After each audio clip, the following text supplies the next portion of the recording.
वक्रतुंड महाकाय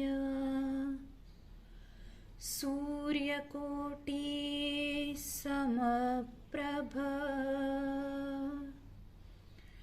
निर्विघ्नं कुरु मे देव सर्वकार्येषु सर्वदा। नमस्कार मित्रांनो, कसे आहात तुम्ही? कैसे हैं आप? हाँ, आज हमसे मिलने कौन आया है पता है क्या? हमारे गणेश जी आए हैं। क्यों आए हैं? अरे भाई, अभी तो गणेशोत्सव आ रहा है ना, तो कैसी चल रही है सबकी तैयारियां गणेशोत्सव की? गणपति बाप्पा जी को लाना है ना घर पे। बहुत सारे पकवान जो खाने हैं, बहुत सारी तैयारियां भी करनी है। बहुत सारे क्या क्या करोगे? दोस्तों को भी बुलाओगे ना भाई? दोस्तों को बुलाओगे, फिर रिश्तेदारों को भी बुलाओगे, और उस बहाने से बहुत सारे पकवान भी खाओगे और बहुत धूम भी मचाओगे, है ना? तो आज हमसे भी मिलने हमारे घर के गणपति बप्पा जी आए हैं। वो बोले आज आप सेशन में यही ले लो, तो मैंने सोचा चलो आज इन्हीं को बुला लेते हैं। तो जो मैंने अभी श्लोक लिया है, तो वही श्लोक से हम आज अपने सेशन की शुरुआत करेंगे। तो बच्चों, आपको पता है क्या, हर एक काम की शुरुआत करते वक्त हम गणेश जी का नमन करते हैं, उनका पूजन करते हैं। जैसे गृह प्रवेश रहता है, या फिर कोई भी शादी रहती है, या फिर मुंज रहती है, तो किसी भी काम में हम लोग पहले गणेश जी का पूजन करते हैं। कोई भी पूजा हो, मंगला गौरी हो या फिर कोई भी साधारण पूजा भी हो, तो पहले गणेश जी को हम पूजन करके बाद में ही बाकी की पूजा की शुरुआत करते हैं। तो आज ऐसे ही गणपति जी का हम एक श्लोक देखने वाले हैं।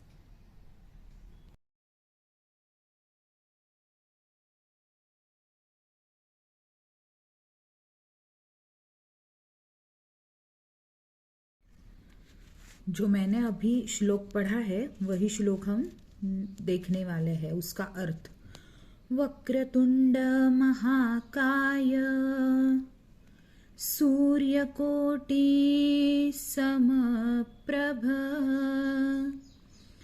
निर्विघ्नं कुरु मे देव सर्वकार्येषु सर्वदा।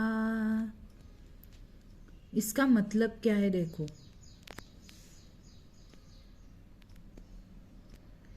वक्रतुंड, वक्रतुंड मतलब क्या होता है? घुमावदार सूंड वाले, मतलब ज्याची सोंड वाकडी आहे, तोंड वाकडं आहे, असे वक्र, वक्र म्हणजे काय? वाकडं, आणि तुंड म्हणजे सोंड किंवा तोंड, ती वाकडी आहे. तर आणि महाकाय, महाकाय म्हणजे काय? विशाल शरीर काय, मतलब उनका जो शरीर है वो विशाल है, बड़ा है.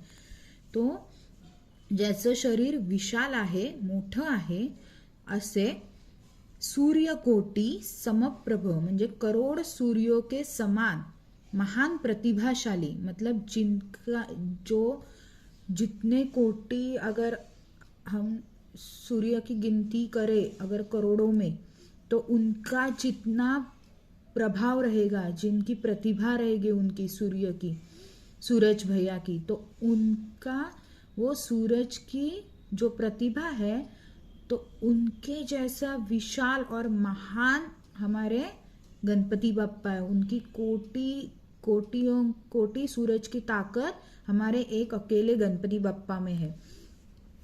निर्विघ्नं कुरु मे देव सर्वकार्येषु सर्वदा, मतलब क्या? मेरे प्रभु, मतलब हे गणेश जी, हमारे सारे कार्य बिना विघ्न के आपकी कृपा से पूरे हो. मतलब आम्ही जे काही कार्य आम्ही घरी करत आहोत ते कुठलंही विघ्न न येता, कुठलंही संकट न येता पूर्ण होऊ दे, असं या श्लोकामध्ये म्हटलेलं आहे. तर मित्रांनो, हा श्लोक ह्याशिवाय तुम्ही मोरया मोरया मी बाळ तान्हे हा जो श्लोक आहे, तर तोही श्लोक तुम्ही तुमच्या मुलांकडनं, त्याच्यानंतर ज्या ज्या ठिकाणी मन जाई माझे, हे तिन्ही श्लोक तुम्ही सकाळच्या वेळी मुलांकडून म्हणून घेऊ शकता. ह्याने तुमच्या मुलांच्या बुद्धीमध्ये, त्यांच्या शांततेमध्ये खूप फरक पडू शकतो. मुलं खूप शांत होतात ह्या श्लोकाने. शिवाय मुलांना एक वळणही लागतं की आपण सकाळी उठल्यानंतर हे श्लोक म्हटले पाहिजेत. त्यानिमित्ताने बाप्पाला वंदन केलं जातं आणि सकाळी सकाळी बाप्पाचं दर्शनही घेतलं जातं. तर एवढे छान फायदे या श्लोक म्हणण्यामुळे होतात.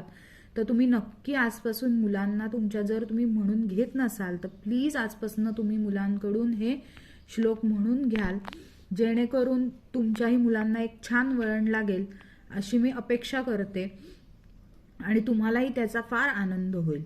तर आता आपण गणपतीचं पुढचं काही गणेशोत्सवाबद्दल माहिती बघणार आहोत.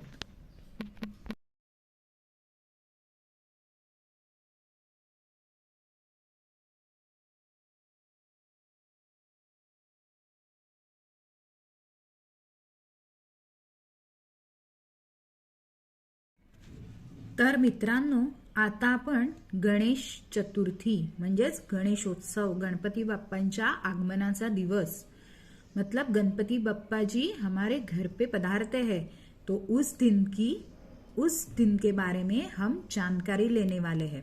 तो चलो चलते हैं. गणेश चतुर्थी मतलब गणपति बप्पा के पधारने का दिन. भाद्रपद शुद्ध चतुर्थी या दिवशी गणपतीची मूर्ती घरी आणून पूजा केली जाते, म्हणून त्याला गणेश चतुर्थी असं म्हणतात. आता प्रत्येक चतुर्थीला एक वेगळं नाव आहे. जसं अंगारकी असेल, विनायकी असेल. जी शुक्ल पक्षात येते तिला विनायकी म्हणतात, जी कृष्ण पक्षात येते तिला संकष्टी म्हणतात, आणि जी मंगळवारी येते संकष्टी तिला अंगारकी म्हणतात. माघ महिन्यातली भाद्रपद आणि माघ महिन्यात येणाऱ्या चतुर्थीला विशेष मान्यता आहे. तर या दिवशी गणेश चतुर्थीला आपण काय करतो, तर शाडू मातीची मूर्ती घरी आणतो. आजकाल इको फ्रेंडली सगळ्या मूर्ती घरी आणल्या जातात की जेणेकरून आपल्या पर्यावरणाला काही नुकसान होणार नाही आणि खूप चांगला फायदा होईल. म्हणजे ती मूर्ती आपण विसर्जन केल्यानंतर त्याचं पाणी झाडांना घातलं तरी आपल्या झाडांचंही नुकसान होणार नाही आणि आपले गणपती बाप्पांची मूर्ती विसर्जन केल्यानंतर इथे तिथे समुद्रात टाकून तिला विसर्जन करून समुद्रामध्ये किंवा नदी नाल्यांमध्ये विसर्जन केल्यानंतर तिचा कुठल्याही प्रकारचा धोका किंवा गाळ पडणार नाही किंवा पायाखाली येणार नाही ती मूर्ती, ह्याची आपण काळजी घेऊ शकतो ह्या पद्धतीने. तर या निमित्ताने इको फ्रेंडली गणपती आपण घरी आणतो आणि त्यांची अगदी आनंदाने भक्तिभावाने आपण पूजा करतो. तर आपण काय करतो, ज्या दिवशी आपण आदल्या दिवशी मूर्ती घरी आणतो, बरोबर ना. तर आपण आदल्या दिवशी मूर्ती घरी आणल्यानंतर आपण काय करतो, ती मूर्ती झाकून आणली जाते. त्या मूर्तीच्या डोक्यावरती, डोळ्यावरती एक कपडा टाकून आणला जातो, एक वस्त्र टाकलं जातं. का? कारण त्या दिवशी स्थापना करायची नसते आणि गणपती बाप्पांना आपण केलेली आरास दाखवण्यासाठी सुद्धा एक दिवस आपल्याला हवा असतो. म्हणून आपण आदल्या दिवशी जरी मूर्ती आणली घरी तरी ती आपण त्या आरासीच्या जागेवर ठेवत नाही, बाजूला दुसरीकडे ठेवतो आणि उंचावरच ठेवतो आणि वस्त्र धारण करतो. तर गणपतीला घरी आणताना आपण काय करतो, त्याला ओवाळून आत आणलं जातं, है ना. पूजा करून त्याला आतमध्ये आणलं जातं. त्यानंतर जो कोणी आत घेऊन येणार आहे त्याच्या आपण पायावरती काय करतो, दूध पाण्याने त्याचे पाय स्वच्छ धुतले जातात. त्याच्यानंतर एका तामणामध्ये निरांजन, हळद कुंकू, अक्षता, सुपारी, अंगठी असं सगळं ठेवलं जातं आणि गणपती बाप्पाची पूजा करून, म्हणजे पूजा म्हणजे गणपती बाप्पाच्या ऐवजी आपण त्या येणाऱ्या माणसाची पूजा करतो, गणपती बाप्पांना ओवाळतो आणि त्यांना आत घेऊन येतो. त्याच्यानंतर पाटावर थोडेसे तांदूळ ठेवून मग गणपती बाप्पांना त्याच्यावर ठेवलं जातं आणि आपण वस्त्र ठेवून त्या दिवशी तसंच ठेवतो. दुसऱ्या दिवशी सकाळी आपण उठून काय काय करतो ते मी आता तुम्हाला ह्याच्यामध्ये सांगणारच आहे. तर गणेश चतुर्थी, गणेश चतुर्थी म्हणजेच गणेश उत्सव. हा सण प्रामुख्याने हिंदू लोकांच्या सगळ्या सणांपैकी एक महत्त्वाचा आणि मोठा सण आहे.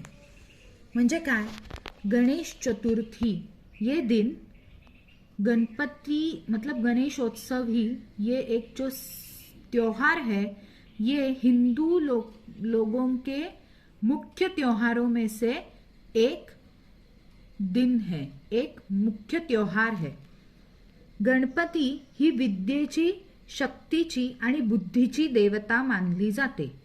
मतलब गणपति बप्पा ये जो विद्या देते हैं, हमें जो ज्ञान देते हैं, जो शक्ति देते हैं, ताकत देते हैं और बुद्धि भी देते हैं. मतलब हमें जो बुद्धि चाहिए, अक्ल चाहिए, वो भी भगवान ही हमें देते हैं, ऐसे हमारी मान्यता है और वो सच भी है. गणेशोत्सवाला गणपती बाप्पांना आणण्याआधी घरोघरी किंवा मंडळांमध्ये आरास केली जाते. मतलब गणपति जी को जब घर पे लाते हैं उससे पहले हर घर में, और जो मंडल मतलब क्या रहता है, जो जैसे बहुत सारे जन इकट्ठे होके एक मंडल की स्थापना करते हैं, जिसमें वो क्या करते हैं, जैसे रास्ते पे या फिर अपने अपने गलियों में वो लोग इकट्ठे मिलके गणपति बप्पा जी को बिठाते हैं. तो वो लोग भी गणपति के लाने से पहले मंडप की तैयारियां करते हैं, उसमें भी कुछ आरास करते हैं, अच्छी तरह से सजावट करते हैं. उसके बाद क्या है, देखो, वेगवेगळ्या प्रकारचे मखर किंवा वेगवेगळ्या कल्पना वापरून मंडप सजवला जातो. तो अभी वेगवेगळ्या प्रकार से म्हणजे क्या, हर एक तरह के मखर लाए जाते हैं. फिर उसमें मखर मतलब जो थर्माकोल के होते हैं, या फिर अभी थर्माकोल हानिकारक है, तो कोई जो हमारा कार्डबोर्ड रहता है, कार्डशीट पेपर रहता है, उसके हिसाब से, पुट्ठा जिसको बोलते हैं, उसके हिसाब से क्यों कुछ सजाते हैं, या फिर कुछ हरी भरी चीजियां लेके करते हैं. कोई तो घर की सब्जियां भी लगा के सजावट करता है, या फिर घर की कुछ ऐसी चीजें जिससे कुछ हानिकारक ना हो और बाद में वो चीजें हम लोग इस्तेमाल भी कर सकते हैं, ऐसी चीजों से सजावट की जाती है. तो उस प्रकार से हर घर में और हर मंडप में या मंडल में मंडप सजाया जाता है. उसके बाद क्या है, देखो, अजूनही गावातील लोक त्यांची आरास करताना मंडपाला शेतात उगवणाऱ्या भाज्या, रानफुलं, अन्नधान्य ह्यांनी सजावट करतात. मतलब जो गांव में अभी भी लोग हैं ना, वो जो आरास करते हैं, मंडप सजाते हैं, तो वो मंडप को क्या क्या लगाते हैं, उनकी ऐसी मान्यता है कि मंडप को जो हमारे खेत में जो सब्जियां उगती है, जो अन्नधान्य, जो धान्य उगता है, तो जो रानफुलं म्हणजे जो हमारे मतलब फूल ही है वो, पर वो फूल हमारे रोज के फूल नहीं है. जैसे हम जास्वंद वगैरह लगाते हैं या फिर गुलाब होता है, वैसे फूल नहीं. जो रान में, जो खेत में ऐसे ही धान्य के साथ उग के आते हैं, जो हरन फूल रहते हैं पीले रंग के, या फिर दूसरे एक सफेद रंग के फूल रहते हैं, अभी उसका नाम नहीं मेरे को याद आ रहा, पर ऐसे अनेक तरह के रान फूल होते हैं, रानटी फूल होते हैं. तो उसकी सजावट वो लोग मंडप को करते हैं. और जो धान्य वो चढ़ाते हैं वो ऐसे रहता है कि भगवान हमारा धान्य पहले कबूल करे, तो उसके बाद ही हम हमारा अनाज खेत से निकाल के गांव में शहरों में बेच सके। तो वो हिसाब से वो लोग पहला अनाज अपने गणपति बप्पा जी को चढ़ाते हैं। तो उसके बाद वो आगे क्या लिखा है देखो, गणपतीला मोदक खूप प्रिय आहेत, मतलब गणेश जी को मोदक बहुत पसंद है, त्यामुळे पहिल्या दिवशी उकडीचे मोदक करण्याची प्रथा आहे। मतलब पहले दिन, गणपति जी के पहले दिन जब गणपति जी बैठते हैं, विराजमान होते हैं घरों घरों में, उस दिन उकड़ी के मोदक, मतलब जो हमारे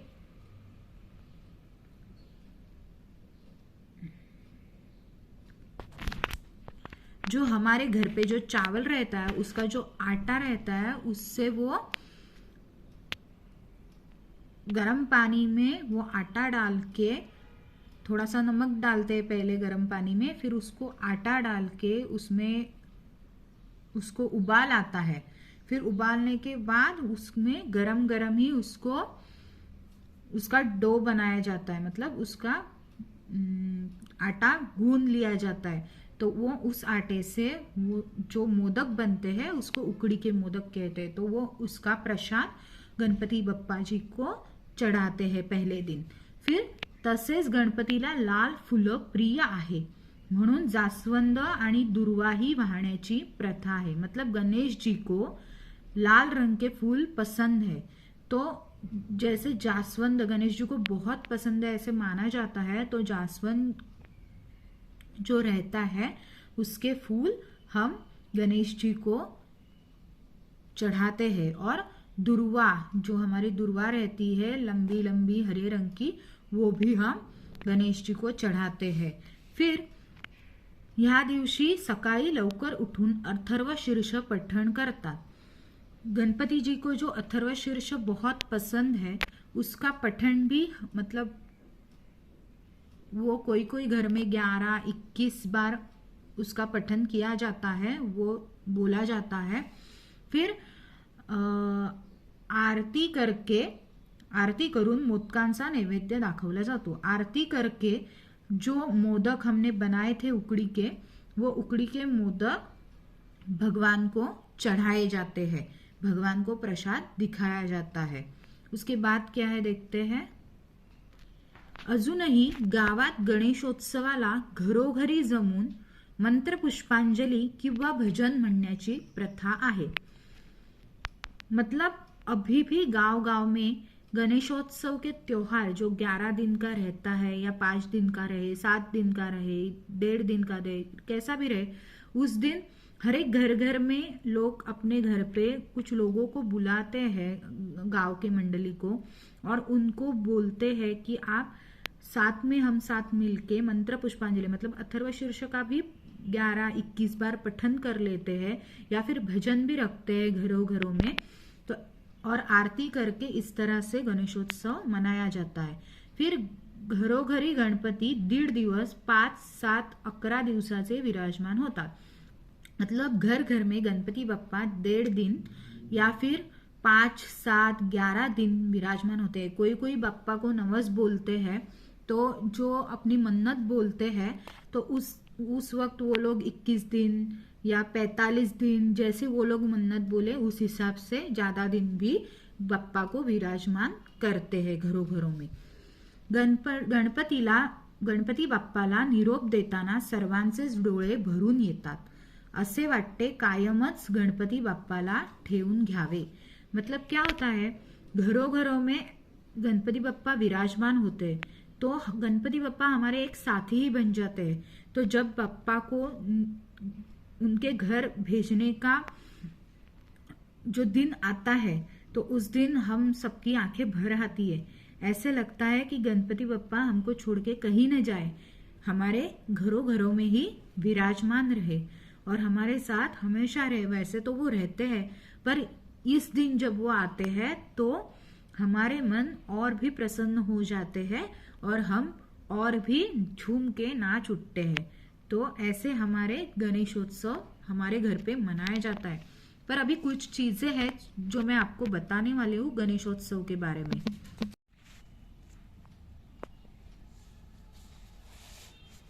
तर आपण जे बघितलं की आदल्या दिवशी आपण पाणी घालून गणपतीला आतमध्ये घेतो, त्याच्यानंतर तांदूळावर पाटावर तांदूळ ठेवून त्याला गणपतीला बाजूला ठेवलं जातं. दुसऱ्या दिवशी सकाळी सगळेजण लगबगीने लवकर उठतात. लवकर उठून सकाळी आपली रोजची पूजा तर करतातच, पण सकाळ संध्याकाळी गणपतीची आरती आणि पूजाही करतात. गणपतीला केळं, पेरू, नैवेद्य, खिरापतीचा एक नैवेद्य असतो. खिरापत म्हणजे आपली साखर आणि नारळ ह्याचं एक नारळ भाजून एक मिश्रण केलं जातं साखर घालून, पिठी साखर घालून, त्याला खिरापत म्हणतात. त्याला छान वेलचीचा स्वाद दिला जातो. तर ती खिरापतही आरतीच्या वेळी आलेल्या लोकांना दिली जाते.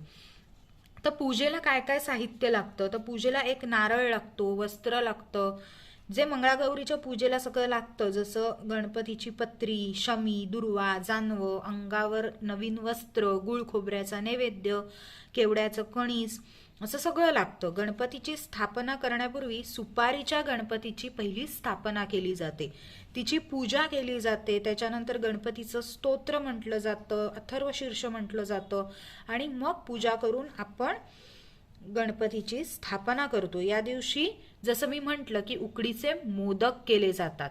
तर उकडीचे मोदक करून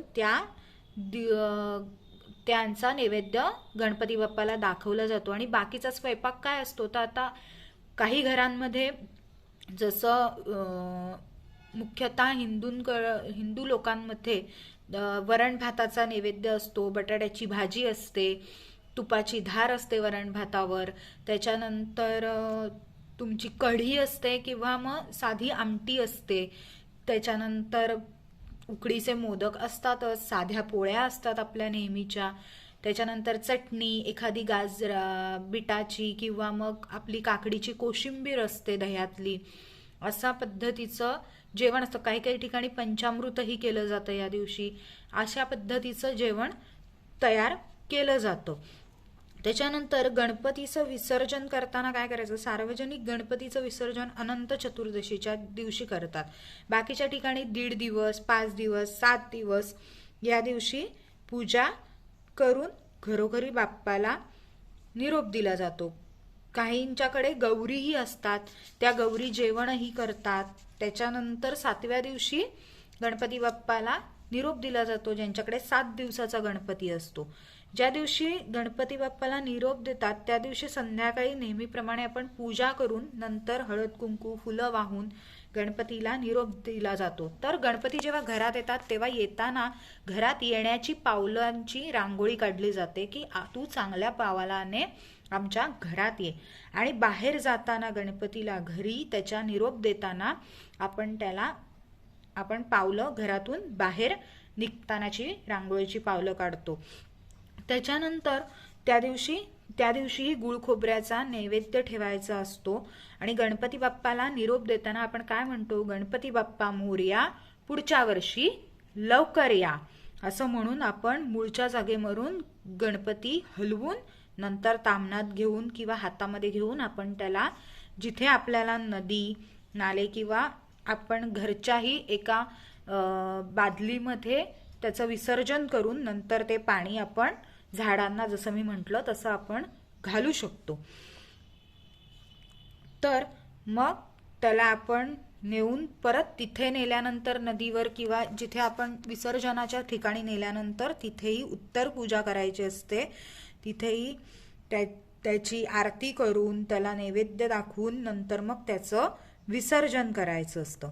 आणि विसर्जन केल्यानंतर आमच्या गावाकडे एक प्रथा आहे की आपण जिथे विसर्जन करतो त्या नदी नाल्यातले खडे आणून ते खडे आपल्या घरी ठेवायचे असतात आणि गणपती घराघरावर शिंपडायचेही असतात तिथलं पाणी आणून.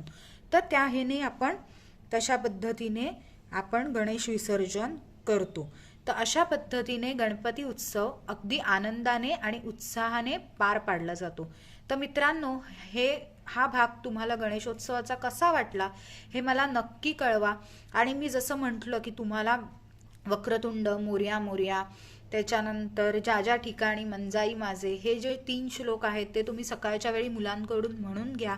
त्याचप्रमाणे प्रणम्य शिरसा देवम गौरीपुत्रम विनायकम, हे जे आपलं गणपतीचं स्तोत्र आहे तेही तुम्ही मुलांकडून सकाळी नाही जमलं तर संध्याकाळीही शुभंकरोतीच्या वेळी म्हणून घेऊ शकता, की ज्याच्यामुळे तुमच्या मुलांच्या आणखी बुद्धीमध्ये, त्यांना अनेक नवीन शब्द समजण्यामध्ये, उच्चार स्पष्ट होण्यामध्ये तुम्हाला मुलांचे उच्चार स्पष्ट करून घेण्यामध्ये तुम्हाला मदत होईल आणि मुलांच्याही ज्ञानात भर पडेल.